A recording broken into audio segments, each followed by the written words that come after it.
Hello friends. Today we will discuss with another topic of immunology, that is cells of immune system. A very interesting topic, and myself Febi Paiva, assistant professor from the Department of Zoology, St. Joseph's College for Women, Alapura. Now, when we start with the cells of immunity, we are very well versed that from the very small class, it's very clear that the WBC or the white blood cells are the defenders against the infection, and they move around the body through the lymphatic and the blood circulatory systems. And we can see that these WBC or the immune system can be mainly classified as cells of innate immunity and cells of adaptive immunity. So when we speak about the formation of this WBC or the leukocyte, as we all know, these are originating from the bone marrow, and they originate from the stem cells, which are pluripotent and hemopoietic, which means they have the capacity to differentiate to any form of WBC. Where it can be converted to, it can form a lymphocyte, it can form a monocyte, it can form a granulocyte, anything. So, and hemopoietic means the blood forming parental stem cell. So these are formed from the pluripotent hemopoietic stem cell. And here we can see that this lineage, this hemopoietic stem cell, normally give rise to, within the bone marrow, give rise to two major lineages. That is, two major group of cells can be formed, like myeloid lineage and the lymphoid lineage. So when we speak about the myeloid lineage, we can see that they differentiate further into, or they develop into, the platelets, the erythrocytes, the eosinophils, basophils, neutrophils, monocytes, and some dendritic cells. Whereas those of the lymphoid lineage, they differentiate further into the lymphocytes, T, B cells, the natural killer cells, and very few dendritic cells. Now here, this is a pictorial representation of the hemopoietic stem cell, which self-renew or self-propagate, and they may be either form the myeloid progenitor, and they may either form the lymphoid progenitor. If it is a myeloid lineage, they may lead to the formation of the monocyte, dendrite, the neutrophils, the eosinophils, the basophils, the platelets, the erythrocyte, and the monocyte, which gradually develop into tissue macrophage. And here, if it is a lymphoid progenitor, mainly it forms the progenitors or the parental cells of the T cells and the B cells.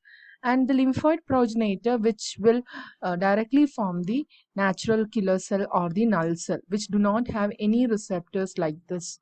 So, if T cell progenitor, they may differentiate into T helper cells or cytotoxic T cells. Whereas if it is a B cell progenitor, they mainly form the B cell, and this lymphoid progenitor also develop or give rise to the dendritic cells.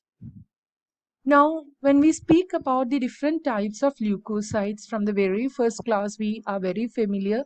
It has been classified based on the presence of the number of nuclear lobes, the presence or absence of granules in the cytoplasm, etc.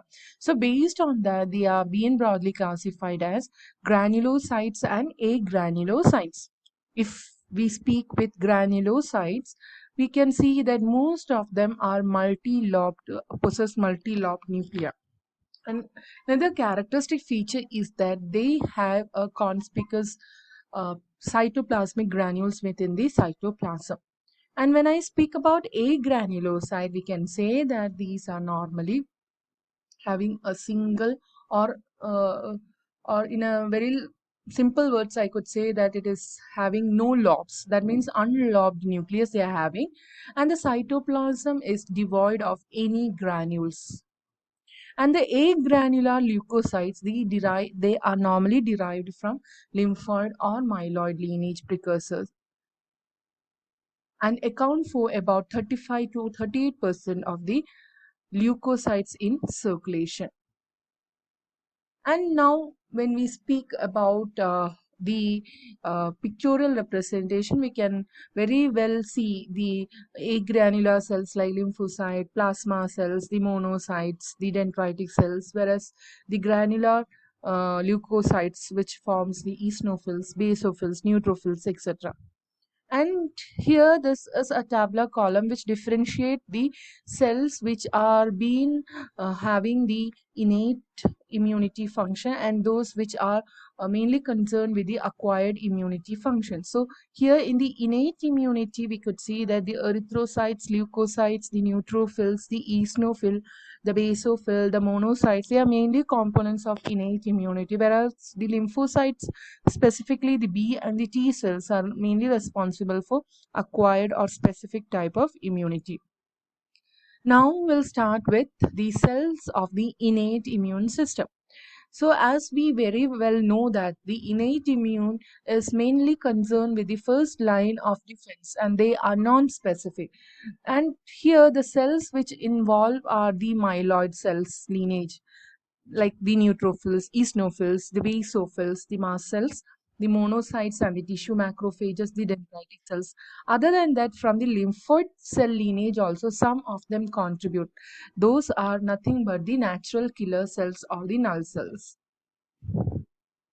So when we see the proportion of the number, it's very easy to remember the number of leukocyte which is very much higher in our blood. We can simply follow the rule that is never let monkeys eat bananas. That is N for neutrophils, L for lymphocytes, monocytes, eosinophils and basophils. So the highest number of leukocyte present in the body will be always neutrophil. So we'll start with neutrophil. Here the pictorial representation of neutrophil.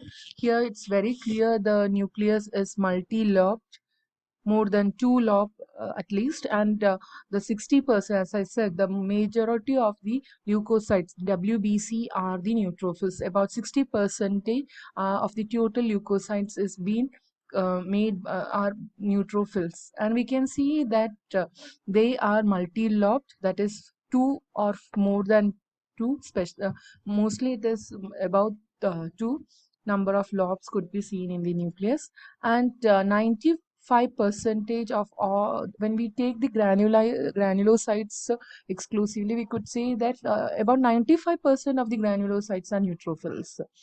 And here we can see that the granules, there are lots of granules in the cytoplasm and the stain with both acids and the basic dyes. So the name neutrophil has been given.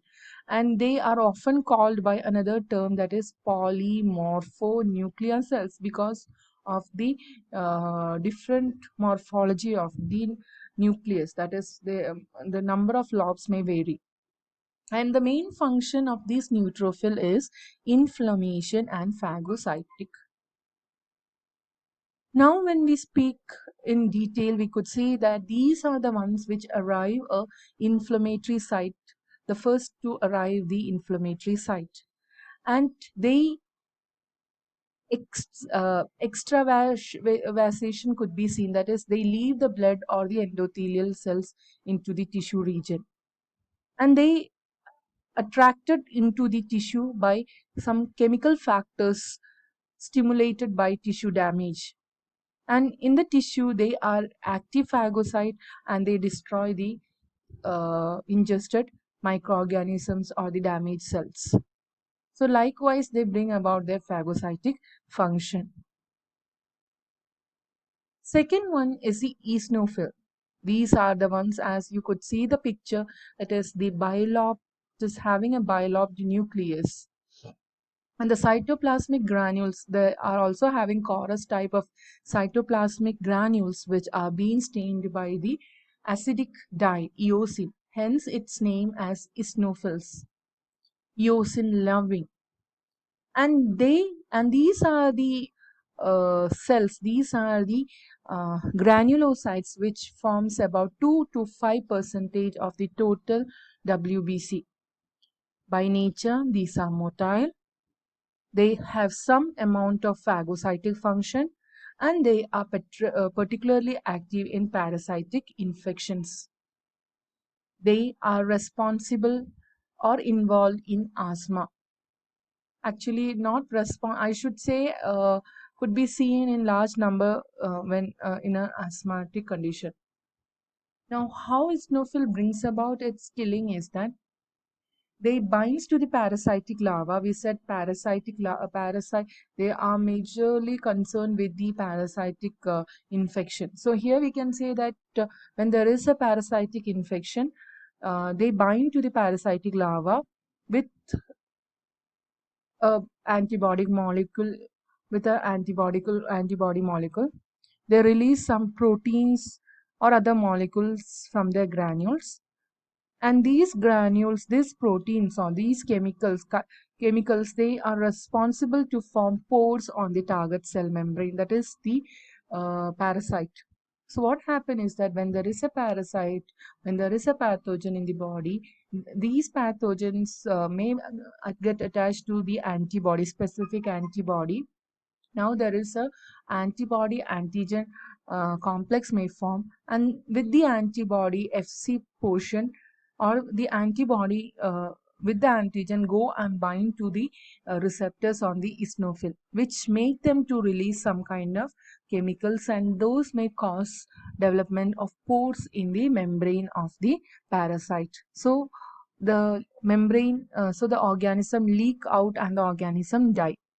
And in case of if it is a large parasite, we could see, like for example, helminth, which cannot be completely phagocytized, like whole phagocytosis is not possible. In that case, extracellular killing is being seen. That is extracellular killing with the help of some proteins of the blood. We call those as the complement.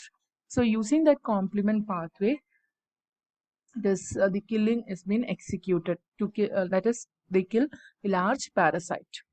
Now when we speak about the third cell, that is the we could see that is the basophils, and here they also have almost a bilobed type of nucleus. The cytoplasmic granules, we can say it's huge, and they stain with the basic dye methylene blue, and so the name base loving, and found in very low number in the blood, that is even less than the 1% of the total WBC. They also act like a mast cell. They are having no phagocytic function, that is they are non-phagocytic in nature, but then very well concerned with the allergic reactions, especially the type 1 hypersensitivity, which we will be discussing in the later videos. Now, coming back to the mechanism of basophil action, we can say that they have very high affinity to the FC receptors of IgE. That means the antibody IgE, it is having the structure FC part. We know that antibody is having a the fragment crystallization part, and we can see that this basophils, they have a receptor which is FC receptor, and these FC receptors are concerned for the FC part of the antibody IgE. So when there is a allergen enters the body, this IgE antibody binds to the allergen, and we can see that there is an antigen IgE antibody complex formed. And once the complex is formed, we can see that with the FC part of the antibody, it go and binds to the FC receptor of the basophil, which makes it excited, and it causes the degranulation. That is, there are so many granules within the basophil, and from there the granules will be released, and that have pharmacological functions. And these chemicals, they act as like histamine, prostaglandins, leukotrienes. They go and bring about all the type of symptomatic symptoms in the body. Next is the mast cell. Here we can see that these are the resident granulocytes of several tissues. Within the tissues, we could see the mast cell. They also bring about the allergic reaction similar to the basophil. So all together we can say that the basophil and the mast cell together brings about the allergic reactions.